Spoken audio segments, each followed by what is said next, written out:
Okay, today's stampers, I'm going to show you how we made the Starburst or Sunburst card a few months ago. There's a couple of card kits out there that I've sold, and so I thought that some of the people that weren't here for the class might be wanting to see a quick tutorial. So what I'm going to do is show you how I built the Sunburst part of the card. This is the finished product.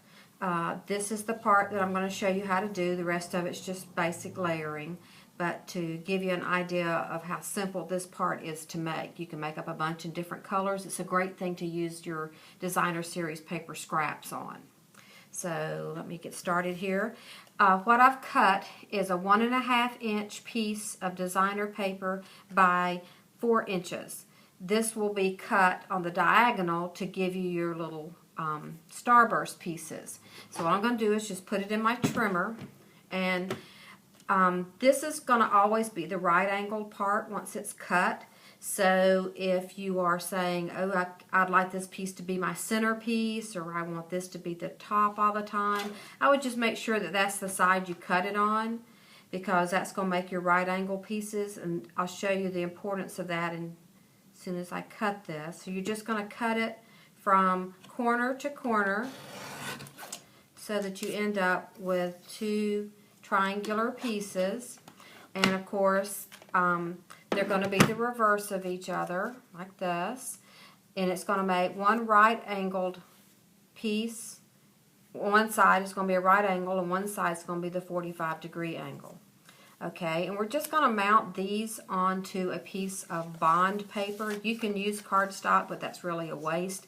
Heavy-duty typing paper does well, but I have literally reams and reams of this bond heavy-duty type resume paper, and that's what I'm going to use today. So I'm going to take my little protective sheet of an old scrap of label paper. I'm going to cover my bond paper with a Stampin' Up! Adhesive Go Anywhere glue stick. This is the best thing for this project because it gives you a chance to kind of line things up, where if you're using tape, you're kind of done for once you stick it down. Okay, so there's our little piece. I've already marked the center of this piece of paper. This piece of paper is 2.5 by 5. So I've marked it at the 2.5 spot here in the middle, because that's where we're going to start. Now, I've already cut my triangles all, and I like this pattern, so I kind of want that to be a focal point, so I'm going to put that in the center. So what I need is the other side of this, because that's going to be my right angles, and I want to start on the flat right angle side, which are these 2 pieces. And you're just going to lay it right on that line. Let your tip overhang about quarter of an inch to a 1/2 inch, and just like so, just place it on that line. Press it down, and then your matching piece, you're going to butt up to the edge like this, so they butt up nice and snug, and just stick it down. Okay, now you're ready to go on around your little fan or your Starburst. So you're going to pick whatever colors you want to be next. I think I'm going to go with probably this one. And really, after you've done the center, it really doesn't matter if you use the 45-degree side or the 90-degree side. So I'm going to use this piece next, because it kind of goes really well with this dark orange. And then this has got a lot of pool party in it, which goes with this. And I'm just going to put it right there. Okay, and then I want to cover up my little corner here, and I think I'm just going to use this hint of green side here. Like so. Stuck down. Okay, this piece goes well, and since I've already used this side, I want to use the reverse. It goes well up against this piece. Get that stuck down. And then the little fans. Yeah, because we've already used the other side. Just butt that right up against there. And then this orange, which I didn't really care for, so I'll put it down here where not much of it sees. You can see.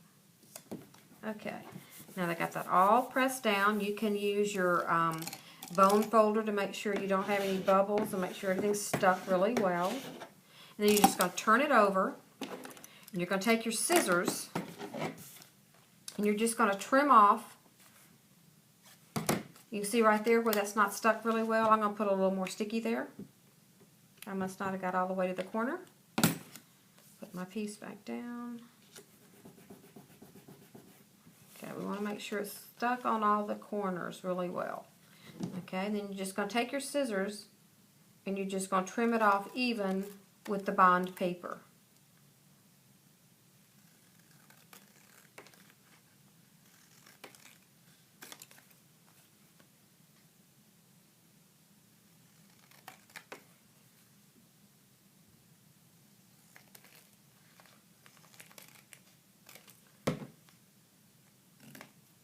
So that you have this, and then this is your front.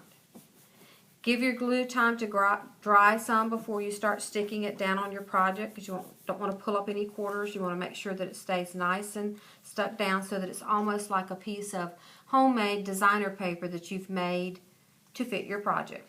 And then you're just going to assemble your card with your Calypso. Well, I use the celebration paper from last year, which is very pretty and elegant colors. I use Calypso Coral and a piece of vanilla down here that was embossed. The two of those together make the piece that goes on the Calypso Coral matte.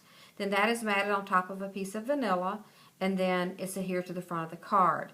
But before you adhere your Calypso Coral and this piece and the vanilla onto the other piece of vanilla matte, make sure you put your ribbon around. And all I did was I used the Tangerine Tango scalloped edge ribbon with a piece of crocheted ribbon on the top.